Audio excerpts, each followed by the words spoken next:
New Orleans Saints rookie quarterback Tyler Shough could start week 1. We got all that and a little bit of lanyap for you on today's episode of Locked On Saints.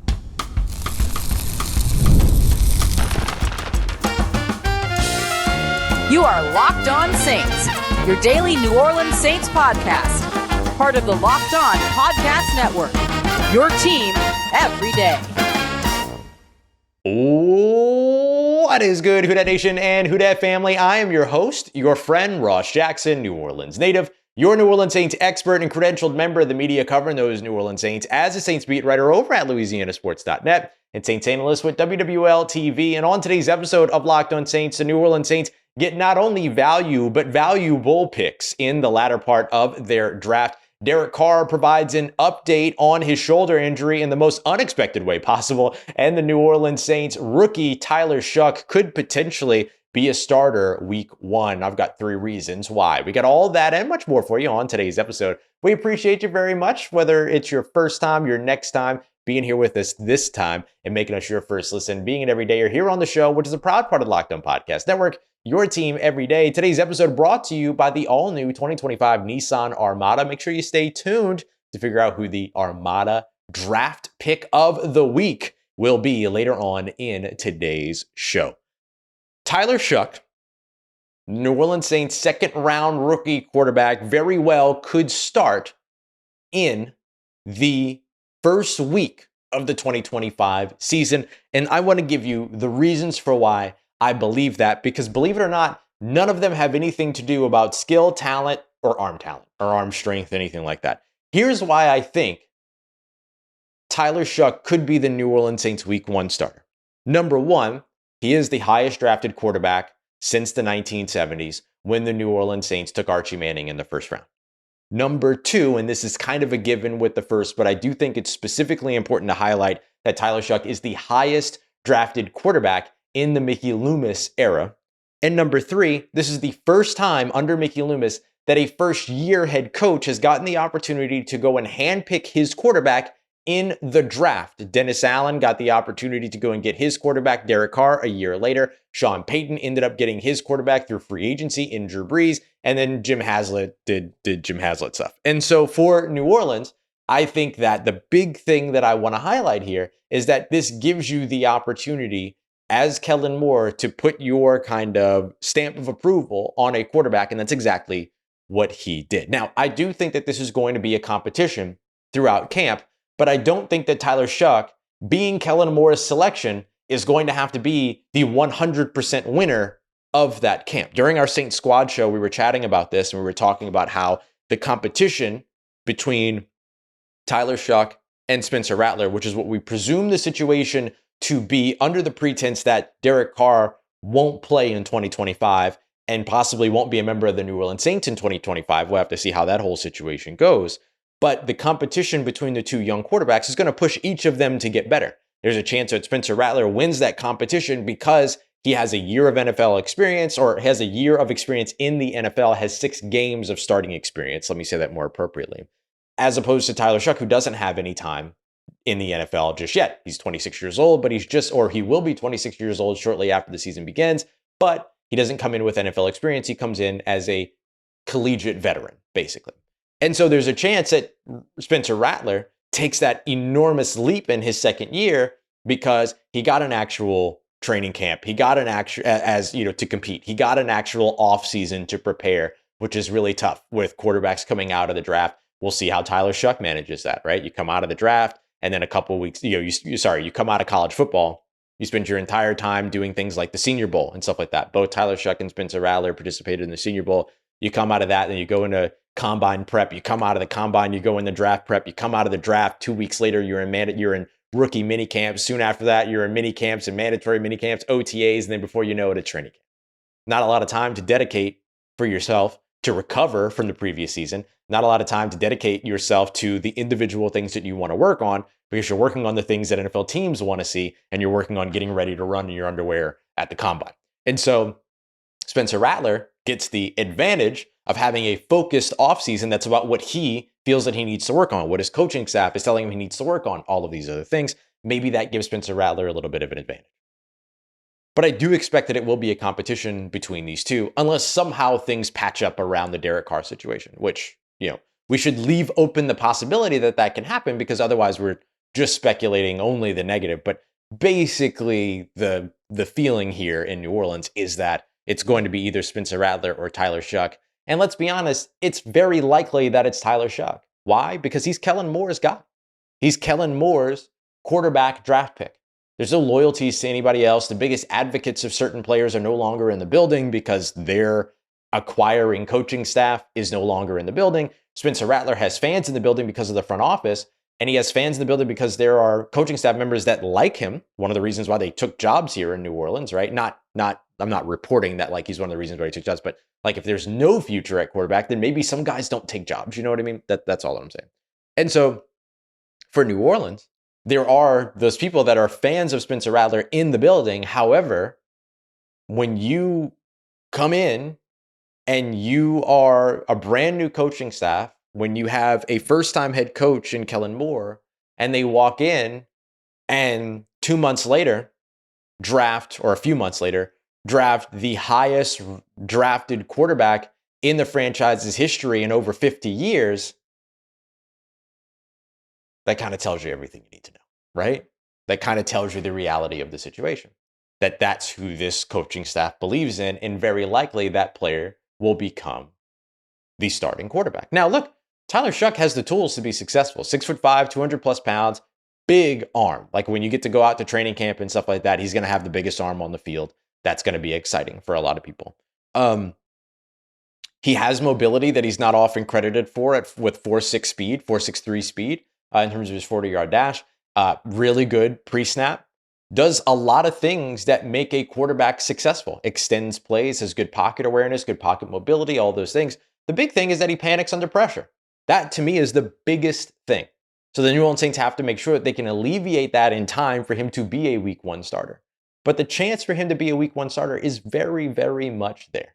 And it has just as much to do with where he was drafted, who he was drafted by, as it has to do with what he put on tape and why he was drafted in the first place, if that makes sense. And so I do think that he and Spencer Rattler both get a fair shake over the course of this offseason. But I do ultimately think that at some point during year one, he will be a starter, Tyler Shough. And it's possible that he ends up being the starter week one. It feels like the time between the New Orleans Saints and Derek Carr is trying to come to an amicable end, is what I think things are headed towards. We'll discuss that here in just a moment. But I think the Saints' decision to loudly take a quarterback. And when I say that they did it loudly, I mean they did it very loudly, right? They didn't trade up for him. But at 40, they passed on Shedeur Sanders. They drafted Tyler Shough. Am I shocked that they passed on Shedeur Sanders? No, I've been on here for months, weeks, saying that the Saints were not going to draft Shedeur Sanders. And so I'm not surprised that they passed on Shedeur Sanders, but in passing on Shedeur Sanders, it made the selection of Tyler Shough that much louder nationally. That's what I'm trying to say. And so when you do that, and you do that so loudly, you're probably sticking by that guy. And I expect that that's exactly what the New Orleans Saints will eventually do at some point during his rookie season.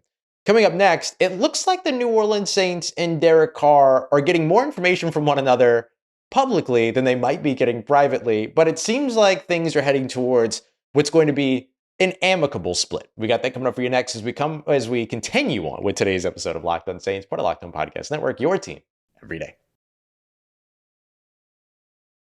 Today's episode of Locked On Saints is brought to you by our friends over at Game Time. There's just nothing like the atmosphere of an NBA playoff game. And while the New Orleans Pelicans here in New Orleans will not be playing in any playoffs here this offseason, there is an opportunity for you to be able, if you're out of town or anything like that, visiting family, visiting friends over the course of the summer, to grab yourself a ticket, even last minute, to an NBA playoff game and get to experience all of that amazing energy and atmosphere that's in there. So if you're going last minute ticket hunting, the place to go is Game Time, without a doubt. With their last minute ticket deals, you can save up to 60% by buying last minute sports, comedy, concerts, theater tickets, and more. And with all-in pricing toggled on, that means that you won't be taken by surprise by any fees at checkout. You can take all the guesswork out of buying tickets today with Game Time. Download the Game Time app, create an account, and use the promo code LOCKEDONNFL. You get $20 off of your first purchase. Terms apply. Again, create an account and use that promo code LOCKEDONNFL for $20 off. Download Game Time today. Last minute tickets, lowest price guaranteed. All right, family. The New Orleans Saints and Derek Carr look to be headed towards an amicable split. Derek Carr delivered a public update of his shoulder injury for the first time, and he did it in kind of an unexpected way. He did it during a sermon at Church LV, Church Las Vegas. It was which is the site of his former team, the Las Vegas Raiders. I don't know. It all feels pretty. There's an oddness to it because it's like there's churches in New Orleans. I don't know. Anyway. the thing that I think is most important from it is that you get the update, right? You got the update. And Derek Carr is kind of telling his side of the story, which is very similar to what his brother David Carr said during the NFL draft broadcast, or rather ahead of the NFL draft broadcast when he gave a little bit of an update. There's a shoulder injury. The team and him have been in communication. They're keeping everybody up to date. They're trying to figure out a way to do this. Derek Carr wants to go through rehab, doesn't want to do the surgery, but they have to wait and see kind of how things go. That's what David Carr's update was. Derek Carr's update, not wildly dissimilar from that. Mentioned that there is an injury, so that he has the MRI scans and stuff like that to prove it. Also mentioned that everything between he and the New Orleans Saints, that quote, nothing's wrong, is one of the things that he said. I'll go ahead and read a quote directly. Yes, I have a shoulder injury, despite what ESPN says or what some lady on a podcast might think. That's Diana Rossini, by the way, one of the most respected reporters in our industry. I have an MRI to prove it. The team knows about it. We've been in constant communication. Nothing's wrong. We're figuring it out, and we're going forward with that. So that's where things sit between Derek Carr and the New Orleans Saints. He would go on to, talk about social media and kind of put some blame on, Instagram and Twitter and people using that and kind of not knowing what people are going through, which is true. We don't know what anybody's going through. I've talked about that on the show before. But like this situation just continues to get more and more kind of strange. And I think though that if I'm trying to take what Derek Carr is saying, if I'm trying to take what Mickey Loomis both refused to say and has also said over the course of the last week throughout the draft, it feels like these two are just trying to reach an amicable split. That's kind of where this is. Clearly the Saints want something. Clearly Derek Carr wants something, and they're going to find some way to kind of meet in the middle on that and then part ways. That's kind of where I think this is headed. Derek Carr says that there's nothing wrong. Mickey Loomis says that Derek Carr is the starter as long as he's healthy. Derek Carr says that they're working on options. Mickey Loomis says that they don't have clarity or resolution, but they expect it soon. These two are in concert. So the idea that they've been in communication is not far-fetched. It's not something that's hard to imagine or anything like that. I think that what they're showing with all of this, even though they're both doing it in very different ways, the Saints are doing it quietly. Derek Carr is doing it with, reports going out in through the media, and with David Carr speaking on NFL Network, and now Derek Carr is speaking at his church sermon and all these other things. They're going about it differently, but I think the arrival or the destination of each of their travels, even though they're taking different paths, I think the destination is similar, that they're just looking to find a place where they can amicably say, this is over. And I think the Saints kind of furthered that narrative by drafting Tyler Shough, like to go back to the Tyler Shough draft pick and what it means, not for Spencer Rattler, what it means not for Tyler Shough, but what it means for the Saints. It felt very much like an acknowledgement of like, the Saints are good to move forward no matter what happens. They have their guy. They got a guy that they believe in. And this idea that Tyler Shough is going to come in, turn 26 during his rookie season, but then sit down an entire year and then not take the field until he turns 27 during a season in 2026 just feels a little bit outlandish. Like, you're going to want to get this guy out on the field pretty soon. Everybody said how pro-ready he is. Show us how pro-ready he is. You know what I mean? And so I think that there's some element of that factors into all this as well. Is like, it's not shocking to me that David Carr came out and kind of backed up this whole Derek Carr has an injury thing. He even put a date to it, said that he believes that they believe that it happened during that New York Giants game where he had the hand injury that ended his season. I guess the explanation for that is that came down on the hand, also disrupted the shoulder injury, but because he didn't throw for so long because of rehabbing the hand injury, then they discovered the shoulder injury when he got back to throwing. But that timeline doesn't make sense because Darren Rizzi said that they worked him out and that they did some of those sessions with him in terms of throwing and stuff like that. And then never once did the shoulder injury come up as a part of why he didn't get back out on the field. So I don't know. You know what I mean? I think there's an awful lot of like misunderstanding in like the process and whatever. So whatever that signals to you, it signals to you. But but it's no mystery that David Carr comes out and he says this before the New Orleans Saints draft a quarterback. They draft that quarterback, and then now Derek Carr is out here publicly saying like, "Yep, totally have a shoulder injury. Definitely have a shoulder injury. I've got the MRIs to prove it, and all this other stuff." And so that's not super surprising to see, because now it kind of turns into like, okay, the Saints have kind of made it clear quietly, right? They're not saying it, but they've silently sort of through their actions made it clear that if they need to move ahead, that they'll move ahead. And now in the midst of all that, the Saints kind of gather a little bit of leverage in this situation. It's not leverage that's going to put them in a situation to where it's like, okay, well, you have to stay here and play now. But it's leverage that's like, dude, look, do what you need to do. All's good in New Orleans. They got their guy. Kellen Moore has his player. If Spencer Rattler balls out, then Spencer Rattler becomes that guy. If Tyler Shough balls out, then Tyler Shough becomes that guy for 2025. And then they'll figure it out after they go into 2025. This is a part of the rebuild. This is a part of what it looks like. You flip this, they go into the draft with 9 selections. They make 9 selections. They're making this roster younger. They're doing what it is that they need to do in terms of that situation. And so I think this will all lead to that sort of more amicable split, whether it's a post-June 1 cut designation, whether it's him sitting all year on injured reserve, which I can't imagine him doing, or whether it's him getting traded to another team like the Indianapolis Colts or something like that, who still don't really have a future at quarterback right now if they're not going to roll with Anthony Richardson and give him the patience that he deserves. But as of right now, like, I don't know that any team takes him if all this stuff about the shoulder injury, because all of a sudden the shoulder injury will be okay and then he gets traded. That doesn't make sense. And so it would have to be some kind of a split that either leads to him being on injured reserve and then maybe waived from injured reserve or something like that with an injury designation, which would be tough for New Orleans. It's a tough pill to swallow. Or a post-June 1 designation a little bit earlier, and everything like that. But something will happen, and this was part of what I said. This is part of the prediction, not what I said, sorry, because this isn't a credit thing. But this is part of what we expected, right? That the Saints would draft a quarterback. They wouldn't be able to do it in round 1, but that they would do it. And then when they do it, right after the draft, one of our predictions was we'll get further clarity on what's going on with Derek Carr. And now here's Derek Carr at a sermon in Las Vegas in a church giving up offering up his side of the story, if you will. So we'll see where things go, but I think it's pretty clear where all this is headed, unless something very, very surprising happens, which very well could end up being the case. The New Orleans Saints not only got value in their draft, but they got some valuable players in their draft as well, starting off with linebacker Danny Stutsman, who I really want to lean into next. We got that coming up next as we continue on with today's episode of Locked On Saints, part of Locked On Podcast Network, your team every day. The Armada draft pick of the week is brought to you by our friends over at Nissan and the all-new 2025 Nissan Armada. This week, we're highlighting the top pick from this year's New Orleans Saints draft.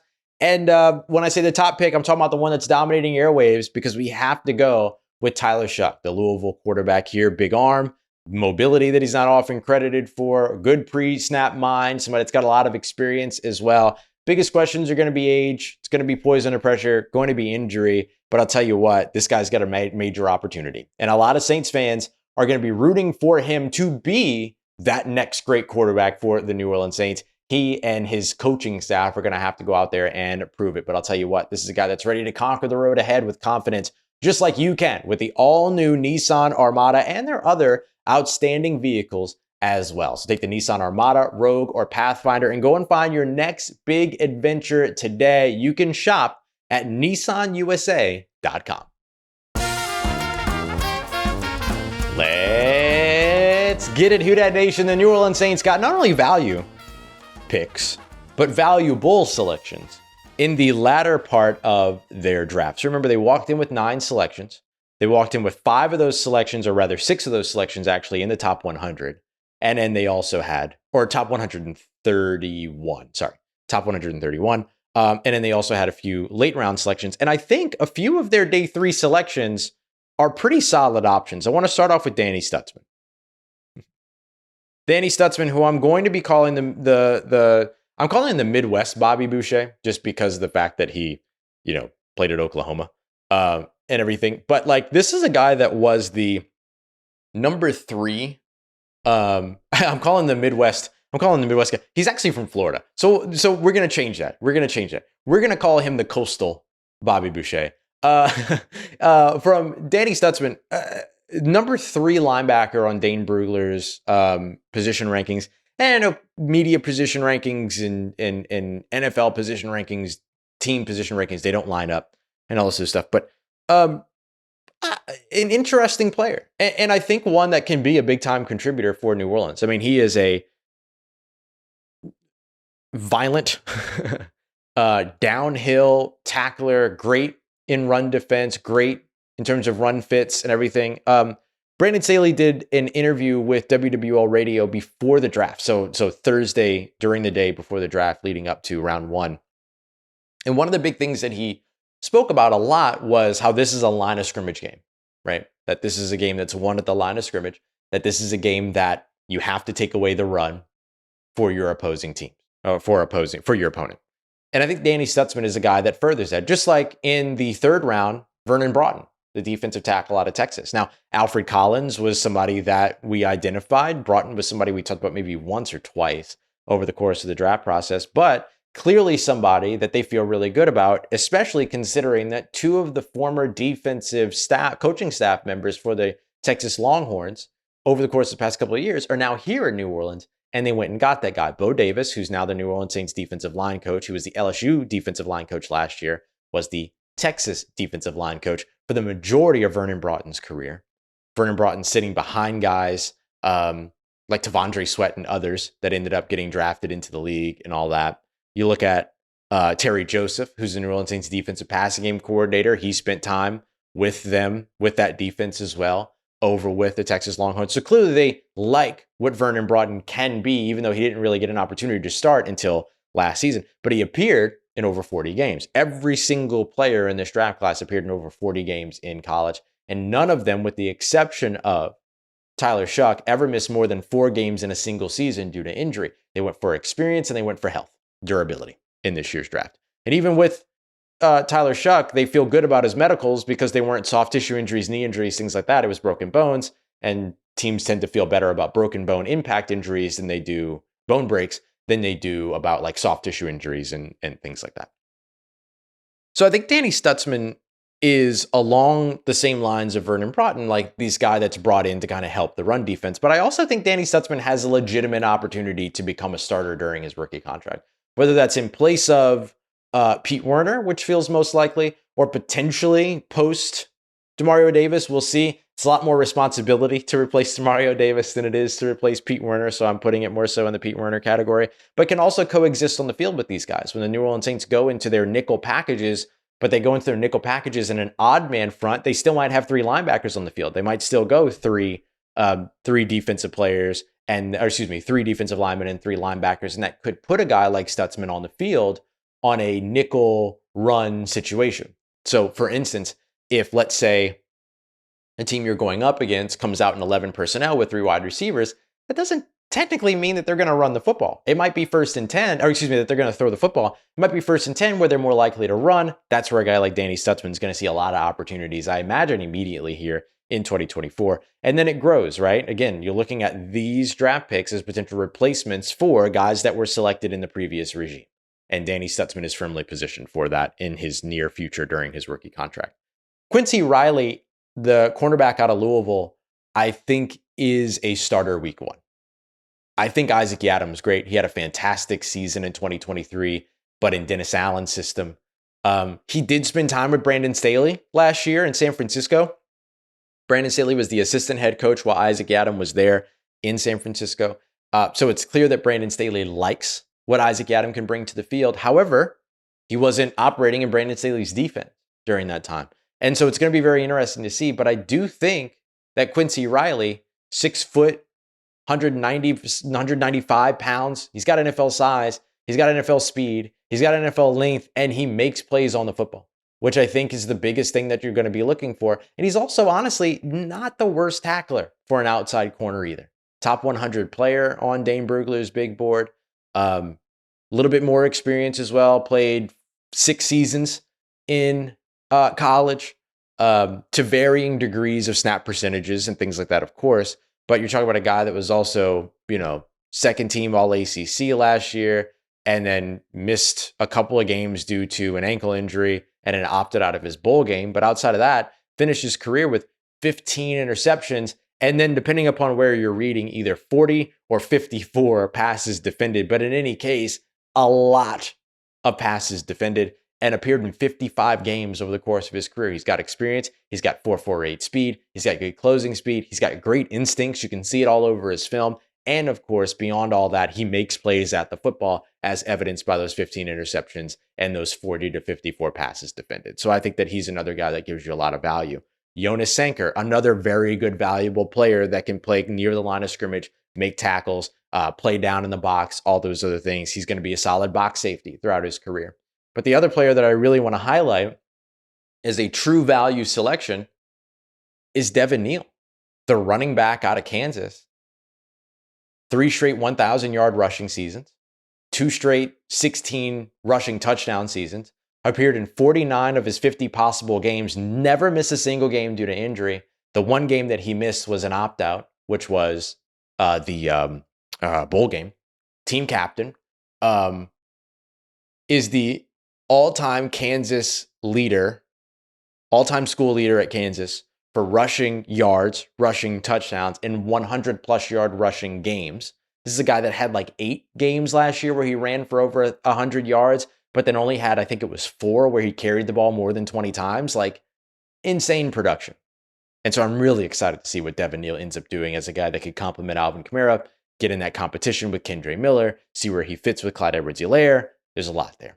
And then finally, I just want to mention Fidel Diggs. And I'm not trying to look, Maliki Mataval is going to be a solid player if he pans out, but he's probably the most developmental guy that has to make a bigger transition and all these other things. So I'm not trying to leave him out of the conversation. I think he has a lot of talent, and I think he's growing as a pass catcher, and so he's got some real opportunities here. However, Fidel Diggs might be the most excited I've been around a 7th round pick in New Orleans in quite some time. This is a dude that is just extremely disruptive, probably a situational pass rusher more than anything else, not necessarily a 1st, 2nd, 3rd down guy, but a situational pass rusher that ends up helping you in make that transition from the Dennis Allen defense to the Brandon Staley defense. Stand-up rusher, great speed, 4.57 speed at 6'4", 250 pounds, has a lot of Leonard Floyd in his game. I think he's a really interesting player that I think will fit this new scheme and situationally can have a big impact as early as his rookie contract. I don't know about his rookie season just yet, but over his rookie contract, if he develops and continues to do what it is that he did at Syracuse and Texas A&M before that, real opportunity there. Another team captain guy as well, and one of the best draft phone call videos you're going to see outside of last year's 7th round pick and Josiah Aziram. Saints killing it with the draft videos. All right. Coming up in tomorrow's episode, I want to focus in a little bit more on Spencer Rattler. What does he have to show now that Tyler Shough is in the building? I think he's got some things that he's going to want to show, and I think he's going to be very ready to do so. We'll break all that down in tomorrow's episode. We appreciate you very much, as always, for making us a part of your day, part of your routine, for saying yes to me in the show. If you see me, please say hi. And if you need anything else around your New Orleans Saints in between these episodes, make sure you follow me on your favorite social media at Ross Jackson, NOLA. Hit me up. Let me know how the family's doing. Let me know how you're living. Let me know how you're momming them. And trust Who Dat Nation. I'll holla at you.